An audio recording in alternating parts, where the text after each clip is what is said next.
తెలంగాణ ఆర్థిక అభివృద్ధికి కేంద్ర ప్రభుత్వం వెంటనే సహాయం అందజేయాలని ఆర్థిక మంత్రి తెలంగాణ డిప్యూటీ సీఎం మల్లు భట్టి విక్రమార్క కోరారు.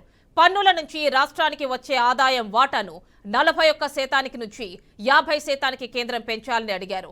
ప్రజాభవన్లో 16వ ఆర్థిక సంఘం సమావేశం జరిగింది. రాష్ట్ర ప్రజలకు ఆర్థిక భరోసాలు అధిక భద్రతను కల్పిస్తాయని వివరించారు. కేంద్ర పథకాలను వినియోగించుకోవాలంటే తరచూ రాష్ట్రాలకు కఠినమైన నిబంధనలు విధిస్తున్నారని అన్నారు. ఫలితంగా కేంద్ర ప్రాయోజిత పథకాలను పొందడంలో రాష్ట్రాలు ఇబ్బందులను ఎదుర్కొంటున్నాయని మంత్రి మల్లు భట్టి విక్రమార్క తెలిపారు. ఆ అప్పులు కూడా ఎక్కువ రేట్ ఆఫ్ ఇంట్రెస్ట్ తెచ్చిన అప్పులు కూడా కావటం. కేంద్ర ప్రభుత్వ వారితో మేము ఫైనాన్స్ కమిషన్ దృష్టి తీసుకొచ్చింది ఏంటంటే, సరే ఇప్పుడు ఆ తీసుకొచ్చిన అప్పుల్ని ఆనాడు వాళ్ళు తెచ్చి ఖర్చు పెట్టిపోయారు.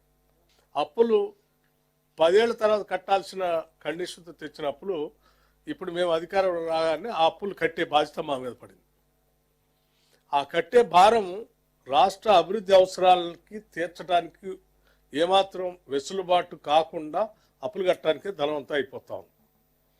అందుకోసమని కొంత వెసులుబాటు కలిగించమని, అంటే రీస్ట్రక్చరింగ్ చేయమని అడిగాం.